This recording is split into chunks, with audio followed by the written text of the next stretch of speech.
शुरू करती हूँ अल्लाह ताला के नाम से जो बड़ा मेहरबान और नहायत रहम करने वाला है। अस्सलाम वालेकुम dear students, if you are new in this channel so you may like and subscribe my channel and click the bell icon to get more notification of my videos. So students, in this lecture I will tell you some chemistry MCQs for MDCAT preparation. Here is the part 5 और जो है मैंने ये MCQs लिए हुए हैं इल्मी series book से और Ilmi series book objective chemistry 11th class की है।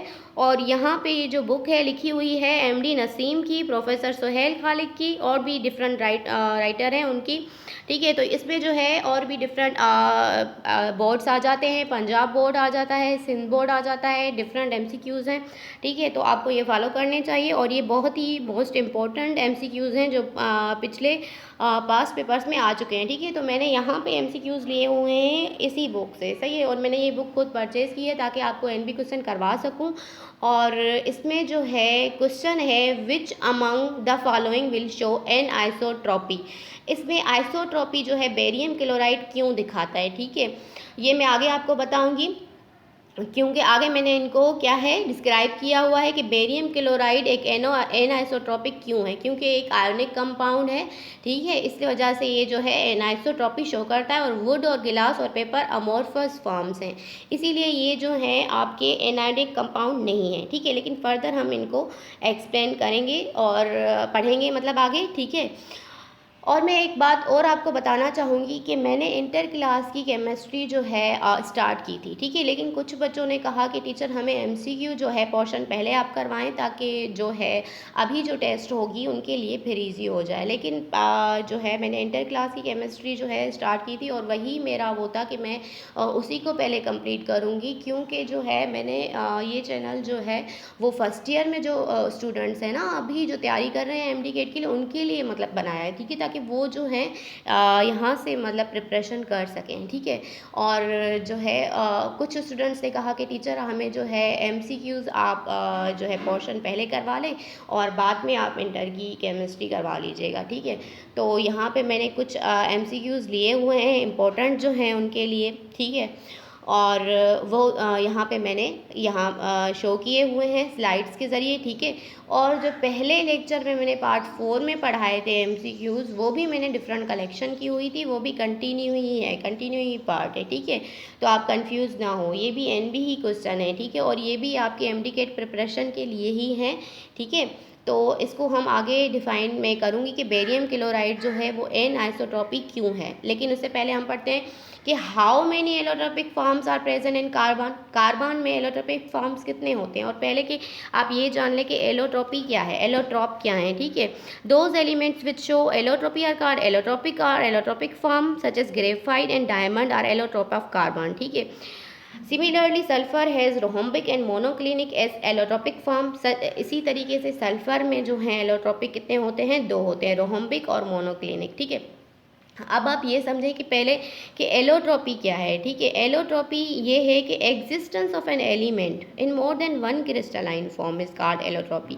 यानी किसी भी एक एलिमेंट, कोई भी एक एलिमेंट है, ठीक है, वो डिफरेंट मतलब क्रिस्टलाइन फॉर्म में एग्जिस्ट कर रहा है, यानी डिफरेंट फॉर्म्स में एग्जिस्ट कर रहा है। ठीक है, तो उसको हम क्या कहेंगे कि वो आपका एलोट्रोपिक फॉर्म है। ठीक है, यानी कार्बन के 2 मेन एलोट्रोपिक फॉर्म है, एक तो डायमंड, दूसरा ग्रेफाइट। ठीक है, और थर्ड भी इसका एलोट्रोपिक फॉर्म है वैसे बकमिनस्टर फ्लोरीन, लेकिन वो एडवांस लेवल पर है। फर्स्ट ईयर इंटर लेवल पर जो है आपका वो आपका डायमंड और ग्रेफाइट ही आप पढ़ते हैं। ठीक है, तो मोस्टली आपको अगर MCQs में ऑप्शंस आ जाए तो आप 2 को ही टिक करिएगा, 3 को नहीं करिएगा, क्योंकि वो जो है फिर एडवांस लेवल में चला जाएगा। ठीक है, तो एलोट्रोपिक यानी कि वो एलिमेंट जिनके डिफरेंट फॉर्म्स होते हैं। ठीक है, और वो एक ही एलिमेंट जिसके डिफरेंट फॉर्म्स होते हैं। ठीक है, और वो डिफरेंट फॉर्म्स में एग्जिस्ट करता है। ठीक है, इसी तरीके से जैसे आपका कैल्शियम एक तो होता है जो आपके बोन्स में पाया जाता है, कैल्शियम कार्बोनेट, और दूसरा होता है जैसे कैल्शियम कार्बोनेट कंपाउंड है वो आपका जैसे कि आपके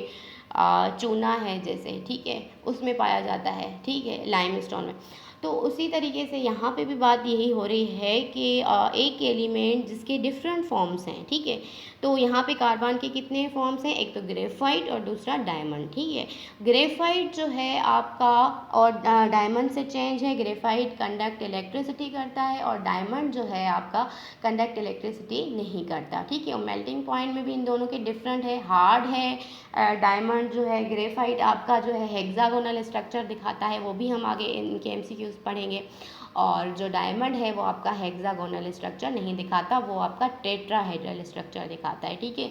क्योंकि उनमें 4 कोवलेंट बॉन्ड बनाता है। जो डायमंड है उनमें कार्बन 4 कोवलेंट बॉन्ड बनाता है, और जो ग्रेफाइट है उनमें जो है ग्रेफाइट में जो है 3 कोवलेंट बॉन्ड बनते हैं और हेक्सागोनल स्ट्रक्चर होता है। और जो है वो ल्यूब्रिकेंट, जैसे कि ग्रेफाइट है ना, वो एज अ ल्यूब्रिकेंट में काम आता है और पेंसिल लेड में काम आता है, ठीक है। यानी कि पेंसिल का जो गोरा होता है, पेंसिल का जो नोक होता है, उनमें भी ग्रेफाइट काम आता है, ठीक है। और जो ग्रेफाइट और डायमंड है इनके डिफरेंस यही है, ठीक है।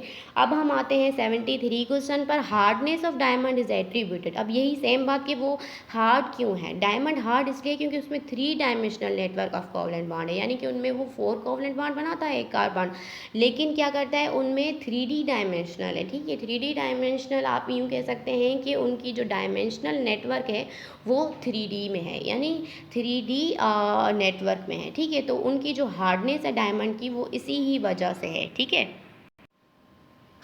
यानी कि कोई भी एक सब्सटेंस जो है आपका, यानी कि कोई भी एक कंपाउंड जो है, उनके जो बॉन्ड्स हैं आपके, these bonds are arranged in a space in a such a suitable manner that crystal is very hard, ठीक है। तो उनको क्या कहते हैं, 3D स्ट्रक्चर कहते हैं, ठीक है।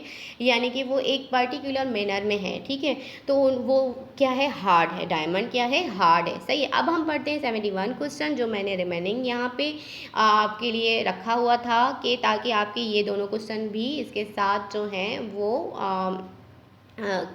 कंप्लीट हो जाए, वो आपकी क्लियर हो जाए। अब हम 71 क्वेश्चन पढ़ते हैं कि आइसोट्रॉपी क्या है, ठीक है।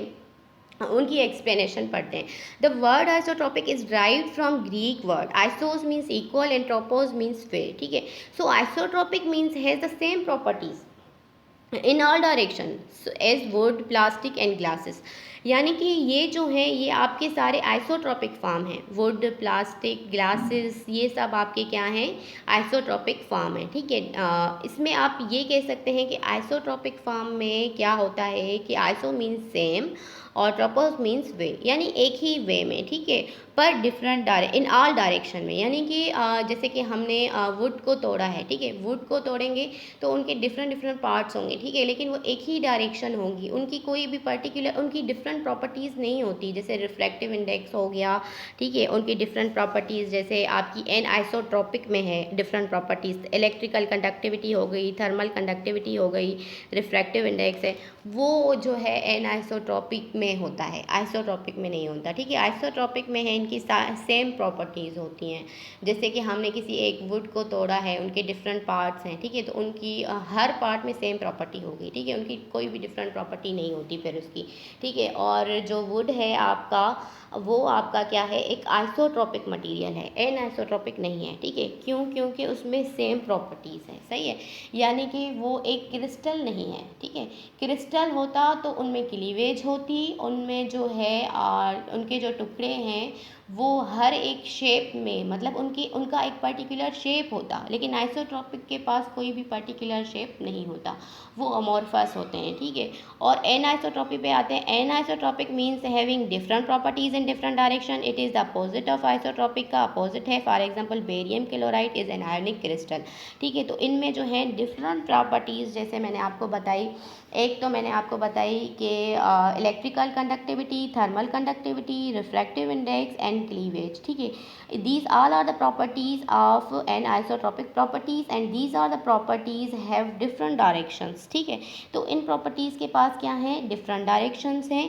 और ये जो है, जैसे हमने कोई एक डायमंड का मतलब डायमंड तोड़ा है, ठीक है, सपोज डायमंड या नहीं, सपोज आप यहाँ पे बेरियम क्लोराइड ले लें, आयोनिक क्रिस्टल है, ठीक है। क्योंकि डायमंड तो खुद एन आइसोट्रॉपिक नहीं है। डायमंड और ग्रेफाइट एन आइसोट्रॉपिक है क्योंकि वो इलेक्ट्रिसिटी कंडक्ट करता है और एक डायरेक्शन में कंडक्ट करता है, लेकिन परपेंडिकुलर एक डायरेक्शन में नहीं करता। तो इस वजह से जो है उनकी आल डायरेक्शन काउंट होती है ग्रेफाइट की, वो भी एन आइसोट्रॉपिक है। इस वजह से डायमंड जो है वो आपका आइसोट्रॉपिक है। सही है। तो यहाँ पे आयोनिक क्रिस्टल्स जो हैं वो आपके एन आइसोट्रॉपिक हैं। तो आयनिक क्रिस्टल्स में हम आते हैं, जैसे आपकी है जैसे कोई हमने बेरियम क्लोराइड तोड़ा है, ठीक है, तोड़ा, उसमें से डिफरेंट फॉर्म्स, उसके डिफरेंट टुकड़े हुए हैं, बेरियम क्लोराइड के डिफरेंट क्रिस्टल्स हैं, ठीक है।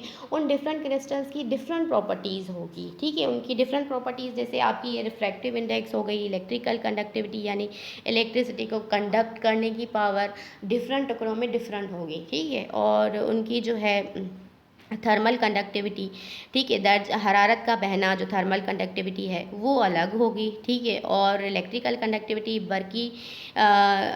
बरकी रो का जो बहना है वो भी उसका फिर अलग होगा, ठीक है। और दूसरा पैसेज ऑफ लाइट, रोशनी का गुजरना, वो भी हर टुकड़ों का अलग होगा। और ख़ास मुतवाज़ी जगहों से टूटना यानी क्लीवेज, ठीक है। तो ये भी उनका फिर क्या होगा, अलग होगा। रिफ्रैक्टिव इंडेक्स यानी उनकी जो पर्टिकुलरली एक इंडेक्स है वो भी चेंज होगी, सही है, उन डिफरेंट उन टुकड़ों में चेंज होगी। तो उसमें जो चेंज होगी वो डिफरेंट प्रॉपर्टीज़ कहलाएंगी इन ऑल डिफरेंट डायरेक्शन में। लेकिन आइसोट्रॉपिक की जो है वो नहीं होती है, सही है। तो ये यहाँ पे MCQs कंप्लीट हुए 3, ठीक है। हम आगे बढ़ते हैं अब जो है 74 क्वेश्चन जो MCQs है उस पर हम आते हैं। In diamond the carbon atoms are arrange in tetrahedral manner. मैंने आपको कहा कि जो डायमंड है वो आपका अरेंज हो रहा है टेट्राहेड्रल मैनर में। क्यों? क्योंकि वो उनमें 4 कोवलेंट बॉन्ड है, ठीक है। वो जो है वो आपके 4 कोवलेंट बॉन्ड बना रहा है डायमंड में, ठीक है। ग्रेफाइट में 3 बनाता है, तो वो टेट्राहेड्रल मैनर कहलाएगा। लेकिन हेक्सागोनल किस में होता है? ग्रेफाइट में हेक्सागोनल होता है, ठीक है। जैसे मैंने आपको बताया ये एक एन आइसोट्रॉप है, ग्रेफाइट का इलेक्ट्रिसिटी को कंडक्ट करता है और जो है एक बट नॉट परपेंडिकुलर, एक ही डायरेक्शन में कंडक्ट करता है बट परपेंडिकुलर कंडक्ट नहीं करता। तो इस वजह से जो है ये एक एनाइसोट्रॉपिक मटेरियल है, ठीक है, कंपाउंड है, ठीक है। या आप यूँ कह सकते हैं कि ये एक एग्जाम्पल है ग्रेफाइट जो है हेक्सागोनल सिस्टम का। हेक्सागोनल एक क्रिस्टल का टाइप है, ठीक है, एक क्रिस्टल है, ठीक है। तो अब हम आते हैं 76 क्वेश्चन पर, which is not an isomorphic pair. अब इसमें से आइसोमॉर्फिक पेयर कौन सा नहीं है। अब हम ये देखेंगे आइसोमॉर्फिज्म क्या है, आइसोमॉर्फस क्या है, ठीक है। Isomorphous have the same atomic ratio, justify different substances have the same crystalline shape are called isomorphous of each other, such as potassium sulfate or potassium chromate are isomorphous of each other, ठीक है। Such as कि कोई एक compound, 2 compound हैं, जैसे sodium nitrate है यहाँ पे ए में और कैल्शियम कार्बोनेट, ये दोनों आपस में एक दूसरे के आइसोमॉर्फस हैं क्योंकि इनमें जो है रेशो सेम है। बी में भी रेशो सेम है सोडियम फ्लोराइड और मैग्नीशियम ऑक्साइड का, और डी में भी जिंक और कैडमियम आपस में दोनों ही रेशो इनके सेम है। तो जिनके रेशो सेम होंगे, ठीक है, वो आइसोमॉर्फस। अब आप सिंपल ये समझ लें कि iso means same, morphous means shape, ठीक है। Different substances have same crystalline shape, different substances के पास सेम क्रिस्टलाइन शेप हो, जैसे सोडियम नाइट्रेट का भी सेम शेप है और कैल्शियम कार्बोनेट का भी सेम शेप है, ठीक है। तो इस तरीके से मैं ये आपको बता रही हूँ कि जैसे आपका है इन दोनों के सेम शेप हैं, ठीक है। सपोज के सोडियम जो नाइट्रेट है उनका रोम्बोहेड्रल शेप है, ठीक है, और यहाँ पे कैल्शियम कार्बोनेट का भी क्या है, रोम्बोहेड्रल जो है क्या है, शेप है। तो ये आइसोमॉर्फिज्म कहलाएंगे। यानी किसी भी मतलब जो है आपको ये मैं बता रही हूँ कि जैसे सोडियम नाइट्रेट है और कैल्शियम कार्बोनेट है, ठीक है, कोई भी 2 सब्सटेंसेस हैं, ठीक है, उन 2 सब्सटेंसेस का कोई भी एक सेम क्रिस्टलाइन शेप है, तो उनको हम क्या कहेंगे, फिर सेम रेशो है तो उनको हम आइसोमॉर्फिज्म कहेंगे, ठीक है। तो यहाँ पे सोडियम नाइट्रेट, कैल्शियम कार्बोनेट और यानी कि ए, बी और डी जो है ये तीनों ही आपस में क्या हैं, ये आपस में, जैसे ए वाले कंपाउंड हैं वो दोनों आपस में आइसोमॉर्फस हैं, बी वाले दोनों कंपाउंड आपस में आइसोमॉर्फिज्म है, डी वाले दोनों ही जिंक और कैडमियम आपस में आइसोमॉर्फिज्म है। लेकिन आइसोमॉर्फिज्म यहाँ पे कौन नहीं है, वो है सी, यानी पोटाशियम सल्फेट और पोटाशियम डाइक्रोमेट। क्योंकि अब आप देख सकते हैं कि पोटाशियम सल्फेट में 4 ऑक्सीजन हैं और पोटाशियम डाइक्रोमेट में 7 ऑक्सीजन है। और पोटाशियम सल्फेट में 1 सल्फर है और पोटाशियम डाइक्रोमेट में 2 क्रोमियम है और 2 पोटाशियम है दोनों में। तो इनमें रेशो सेम नहीं हुआ, रेशो सेम नहीं होगा तो वो आइसोमॉर्फिज्म नहीं कहलाएगा, ठीक है। आइसोमॉर्फिज्म में यानी कि दो आपके कोई भी कंपाउंड है उनके सेम क्रिस्टलाइन स्ट्रक्चर, तो वो आइसोमॉर्फिज्म कहलाते हैं। लेकिन उसके बाद MCQ है आपका 77 पॉलीमॉर्फिज्म, ठीक है। पॉलीमॉर्फिज्म है जैसे कि आपका सिल्वर नाइट्रेट, ठीक है। सपोज कोई एक कंपाउंड है लेकिन उनके डिफरेंट फॉर्म्स होंगे, लेकिन उनके डिफरेंट मतलब क्या होंगे, स्ट्रक्चर्स होंगे, डिफरेंट क्रिस्टल्स के टाइप्स होंगे। जैसे वो ऑर्थोरहम्बिक भी है और रोम्बोहेड्रल भी, ठीक है। अब ऑर्थोरहम्बिक और रोम्बोहेड्रल क्या है, ये डिफरेंट क्रिस्टल के टाइप हैं, ये आगे मैं आपको बताऊंगी, ठीक है। और यहाँ पे पॉलीमॉर्फिज्म क्या है ये मैं आपको बता देती हूँ। और पॉलीमॉर्फिज्म में आप ये पढ़ेंगे कि जो है एक कोई भी कंपाउंड है, ठीक है, वो क्या हो रहा है, उनके डिफरेंट क्रिस्टल स्ट्रक्चर हैं, ठीक है। तो वो पॉलीमॉर्फिज्म यानी कि कोई एक कंपाउंड एग्जिस्ट कर रहा है, exist in different forms, exist in different crystal structures. One compound exist in different crystal structures called polymorphism. जैसे कि सिल्वर नाइट्रेट यहाँ पे आर्थोरोम्बिक भी है और रोम्बोहेड्रल भी है, ठीक है। तो ये क्या कहलाएगा आपका, ये आपका पॉलीमॉर्फिज्म कहलाएगा, सही है। तो आप इसको क्या कह सकते हैं कि ये हमारा पॉलीमॉर्फिज्म है, ठीक है। द टेम्परेचर जो इनका होता है ये ट्रांजिशन टेम्परेचर पे भी डिपेंड करते हैं, ठीक है। The transition temperature is given by elements having allotropic forms and by compound showing polymorphism, ठीक है। जैसे कोई भी पॉलीमॉर्फिज्म का आपका कंपाउंड है, जैसे आपका पोटाशियम नाइट्रेट है, या सपोज आपका कोई भी आइसोमॉर्फिज्म कंपाउंड है, अगर वो चेंज हो रहा है किसी और स्ट्रक्चर में, ठीक है, एक क्रिस्टलाइन स्ट्रक्चर चेंज हो रहा है किसी और एक स्ट्रक्चर में, तो उनका ट्रांजिशन टेम्परेचर जो है वो क्या होगा। तो यहाँ पे 78 में ट्रांजिशन टेम्परेचर पोटाशियम नाइट्रेट का होगा 128 सेंटीग्रेड, ठीक है। अब 128 सेंटीग्रेड इसका क्यों हुआ है temperature, transition temperature potassium nitrate का, क्योंकि जो है यहाँ पे मैंने आपको बताया कि एक कोई भी क्रिस्टल जब दूसरे क्रिस्टल एलोट्रोपिक फॉर्म में चेंज होता है तो उसको उसका जो टेम्परेचर होता है वो टेम्परेचर ट्रांजिशन टेम्परेचर कहलाता है, ठीक है। और पॉलीमॉर्फिज्म की मैंने डेफिनेशन बताई ना आपको कि जो द एलिमेंट्स हैविंग 2 और more than 1 crystalline forms have allotropes. Polymorphism is a property compound having 2 और मोर देन 2 क्रिस्टलाइन फॉर्म्स, ठीक है। किसी भी एक कंपाउंड के 2 क्रिस्टलाइन फॉर्म होंगे तो वो पॉलीमॉर्फिज्म कहलाएंगे, ठीक है। और जो ट्रांजिशन टेम्परेचर है वो आपका थोड़ी देर कायम रहने वाला दर्जे हरारत टेम्परेचर है। One crystalline form changes to other, ठीक है, एक क्रिस्टलाइन फॉर्म चेंज हो रहा है दूसरे फॉर्म में। इस फॉर ऑल दोज एलिमेंट, सब के लिए है, सब एलोट्रोपिक फॉर्म के लिए है, विच शो पॉलीमॉर्फिज्म, जो भी पॉलीमॉर्फिज्म शो कर रहे हैं उनके लिए, ठीक है। ट्रांजिशन टेम्परेचर जो है जो भी पॉलीमॉर्फिज्म शो करेंगे उनके लिए है, ठीक है, और आइसोमॉर्फिज्म के लिए नहीं है, ठीक है। और उसके बाद है question, existence of an element 79 is more than one form is called allotropy. अब ये एलिमेंट की बात कर रहा है, क्रिस्टल स्ट्रक्चर की बात नहीं कर रहा है, यानी कि किसी भी क्रिस्टल की बात नहीं कर रहा है, यहाँ पे एलिमेंट की बात कर रहा है, तो एलोट्रॉपी होगा जो पहले हमने पढ़ा, ठीक है। उसके बाद ये है 7 टाइप्स ऑफ क्रिस्टल जो मैं आपको बताना चाहूँगी, क्यूबिक, टेट्रागोनल, आर्थोरहोम्बिक, ठीक है, और हेक्सागोनल, मोनोक्लिनिक, ट्राइक्लिनिक, ट्राइगोनल, ठीक है। अब यहाँ पे आप देख सकते हैं कि ये स्ट्रक्चर्स है और उनके स्ट्रक्चर्स के डिफरेंट टाइप्स हैं, प्रिमिटिव, बॉडी सेंटर्ड, और एफ जो है फेस सेंटर्ड, सी जो है साइड सेंटर्ड, ठीक है। अब यहाँ पे जो है 7 क्रिस्टल स्ट्रक्चर का एक यूनिट सेल होता है, ठीक है। यूनिट सेल आप यूँ समझ लें जैसे क्यूबिक है, ठीक है। क्यूबिक का ये एक जो ब्लू बॉक्स आपको नज़र आ रहा है पी और आई का, आई से ग्रीन है बॉक्स, ठीक है। आई यानी मैंने बताया ना आपको ये फेस सेंटर्ड है, बॉडी सेंटर्ड है, और पी जो है वो प्रिमिटिव स्ट्रक्चर है इसका, ठीक है। तो यूनिट सेल आप यूँ समझ लें कि जैसे combination of lengths and it's angles in cubic structure in 3D dimensional इस कॉल्ड क्यूबिक स्ट्रक्चर, ठीक है। तो इस कॉल्ड यूनिट सेल, ठीक है। तो यूनिट सेल वहाँ यानी कि यूनिट सेल वो है जिसमें एंगल्स और उनकी लेंथ्स की कॉम्बिनेशन हो, वो आपका यूनिट सेल कहलाता है, ठीक है। और अगर फिर उनमें जो है आपका पी और आई का फॉर्म है, पी यानी प्रिमिटिव, आई यानी बॉडी सेंटर, ठीक है। तो वो डिफरेंट फॉर्म्स इस तरीके से होंगे। उनके क्यूबिक में तीनों ही लेंथ्स ए बी सी, अब आप सपोज यहाँ पे समझ लें कि लेंथ्स हैं, तीनों ही लेंथ्स डिफरेंट नहीं है, इक्वल हैं, और तीनों ही एंगल 90 के बराबर हैं, वो क्यूबिक है। अब क्यूबिक की कौन से जो हैं एग्जाम्पल्स हैं, वो आपको याद करने हैं, जैसे जिंक सल्फाइड है या जो भी हैं वो आपको फिर याद करने हैं, ठीक है। आप इनसे भी आपके MCQs निकल सकते हैं। दूसरा टाइप है टेट्रागोनल। टेट्रागोनल में एक एंगल जो है दो एंगल जो है AB बराबर होती है, और जो थर्ड एंगल होती है वो बिल्कुल भी चेंज होती है, ठीक है। और तीनों ही एंगल्स जो है, थर्ड लेंथ जो होती है वो बिल्कुल भी चेंज होती है, और तीनों एंगल जो है अल्फ़ा बीटा गामा वो तीनों ही 90 के बराबर होती हैं टेट्रागोनल में, ठीक है। और आर्थोरोम्बिक में 3 लेंथ्स डिफरेंट होती हैं और 3 एंगल्स 90 के बराबर होती हैं। और जो है उसमें हेक्सागोनल में 2 लेंथ बराबर होती हैं, एक लेंथ अनइक्वल होती है, यानी कि एक लेंथ उन दोनों से मैच नहीं करेगी, और दो जो एंगल्स हैं वो 90 के बराबर, और एक गामा जो है वो 120 के बराबर होती है, बिल्कुल चेंज होती है, ठीक है।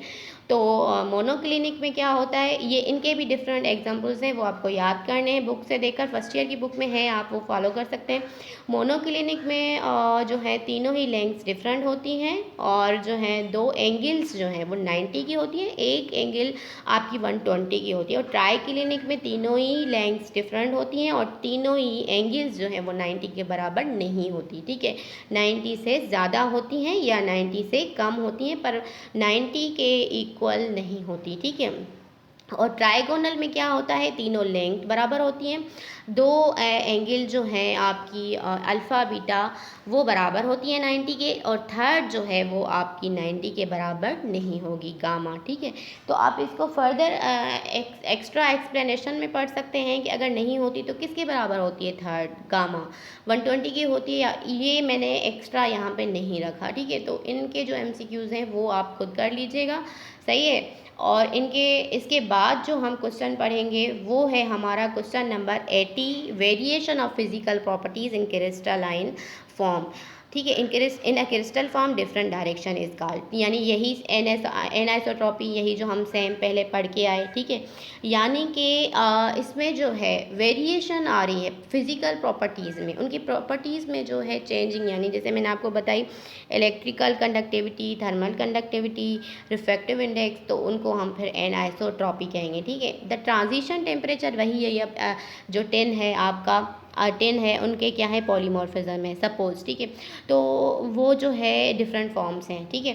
तो एक ही एलिमेंट के डिफरेंट फॉर्म्स हैं, तो उनका ट्रांजिशन टेम्परेचर क्या होगा, अगर वो एक एलोट्रॉप से दूसरे एलोट्रॉप में चेंज हो रहा है, ठीक है, एक मॉर्फस से दूसरे फॉर्मस में चेंज हो रहा है, तो उसमें जो ट्रांजिशन टेम्परेचर होता है उसका वो 13.2 होता है एटलीस्ट। और 82 क्वेश्चन पर आते हैं। 82 क्वेश्चन है पोटाशियम सल्फेट और पोटाशियम क्रोमेट, ठीक है। अब ये दोनों आपस में, इनके दोनों के रेशो सेम है, आइसोमॉर्फस हैं, ठीक है। और ये सॉलिड्स हैं, आइसोमॉर्फस एग्जिस्ट कर रहे हैं एक आर्थोरहोम्बिक फॉर्म में, ठीक है। ये आप देख सकते हैं, इसमें ये बी आंसर है, सही है, क्योंकि बी में और जो है ना थोड़ी सी स्पेस दी हुई है बी और आर्थोरहोम्बिक में, और मैंने टिक बी को किया हुआ है, क्यूबिक नहीं है, ठीक है। तो ये बी है इसका आंसर, आर्थोरहोम्बिक है। यानी कि ये आइसोमॉर्फस सॉलिड्स हैं, पोटाशियम सल्फेट और पोटाशियम क्रोमेट, और ये आर्थोरहोम्बिक फॉर्म दिखाते हैं, ठीक है। आर्थोरहोम्बिक इसका फॉर्म होता है, जिससे मैंने पहले आपको क्रिस्टल स्ट्रक्चर यहाँ पे दिखाया ना। आर्थोरहोम्बिक में क्या होता है, तीनों ही एंगल्स जो होती हैं आपकी क्या होती हैं, 90 की इक्वल होती हैं, और तीनों लेंथ जो हैं वो जो हैं अनइक्वल होती हैं, आपस में इक्वल बिल्कुल भी नहीं होती है एक क्यूब में, ठीक है। तो यहाँ पे जो है आपका पोटाशियम सल्फेट और पोटाशियम क्रोमेट आइसोमॉर्फस सॉलिड्स हैं, ठीक है। यानी कि उनमें जो है आर्थोरहोम्बिक फॉर्म है दोनों में, ठीक है। उसके बाद हम आते हैं 83 क्वेश्चन पर। 83 क्वेश्चन में which impurity makes the shape of NaCl crystal needle like urea. अब यहाँ पे है कि ये जो है विच इम्प्योरिटी, कौन सी ऐसी इम्प्योरिटी है, जैसे यूरिया आपकी, ठीक है, इम्प्योरिटी है एक, ठीक है, वो एक क्यूबिक स्ट्रक्चर है NaCl, उसको चेंज कर रही है नीडल लाइक स्ट्रक्चर में। तो वो क्यों करती है नीडल लाइक स्ट्रक्चर में चेंज, किस वजह से करती है, ठीक है। यूरिया जो है एक बेसिक आपका क्या है फर्टिलाइज़र ऐसे इस्तेमाल होता है, यूज़ होता है, उसमें बेस एक चीज़ है, जो वो बेस अल्कली है, वो उसके स्ट्रक्चर को फिर मतलब जो क्रिस्टल स्ट्रक्चर है उसको चेंज कर देता है, ठीक है, यूरिया जो है, ठीक है। और वो एक इम्प्योरिटी है, दैट्स वाई उसके वो क्या करेगा, चेंज करेगा क्यूबिक स्ट्रक्चर से एक नीडल लाइक स्ट्रक्चर में NaCl में, ठीक है। तो ये भी एक आपका MCQ है। तो ये थे आपके सारे MCQ। हमने टोटल इसमें कितने MCQ किए हैं, 4 ये MCQ किए हैं, और पहले जो हमने 3 किए थे 7, और बीच में भी हमने MCQ किए थे आई थिंक। इसमें जो है तो हमने टोटल जो है 10 MCQ, 10 ये हो गए, 3 ये, 10 ये और 3 ये हो गए, ठीक है। और 13 MCQ हमने किए हैं इसमें, ठीक है। तो इस तरीके से जो है आप फर्दर एक और भी मैं वीडियो बनाऊंगी इन MCQs पे, ताकि इसी बुक से लूँगी पहले फर्स्ट ईयर फिर इंटर, ताकि आपकी जो है कुछ तैयारी हो जाए, और वही जो NB जो क्वेश्चंस हैं वही लूँगी, ठीक है। और बाकी जो इनमें 83 क्वेश्चन में है ना, ये इम्प्योरिटीज़ नहीं है, magnesium sulphate, glucose, magnesium carbonate, ठीक है। तो ये इम्प्योरिटीज़ अगर होती तो ये इसको स्ट्रक्चर को फिर चेंज करती, ठीक है। तो इनमें जो अगर आपको कोई क्वेश्चन समझ में ना आया हो तो आप पूछ सकते हैं कमेंट सेक्शन में, you can ask in the comment section. और इसमें मैं इस बार जो है कमेंट सेक्शन में अपनी ID भी दे दूँगी, ठीक है, ईमेल एड्रेस भी दे दूँगी, और उसमें जो है आप डिस्क्रिप्शन बॉक्स में भी दे दूँगी, ताकि आप जो है वहाँ पे मुझसे कांटेक्ट कर सकें अगर आपको कोई नोट्स वगैरह चाहिए हैं। और इसी ही बुक से अगर आपको MCQ चाहें तो आप जो हैं मुझसे कांटेक्ट कर सकते हैं, मैं आपको उनकी पिक्स वगैरह सेंड कर दूँगी। और ईमेल पे अगर आपको कोई भी क्वेश्चन हो तो आप पूछ सकते हैं, या कमेंट सेक्शन में मुझसे पूछ सकते हैं। I hope you like this video and thank you so much for this video, okay. So अगर आपको कोई क्वेश्चन ना हो तो आप पूछ सकते हैं कमेंट सेक्शन में। Thank you.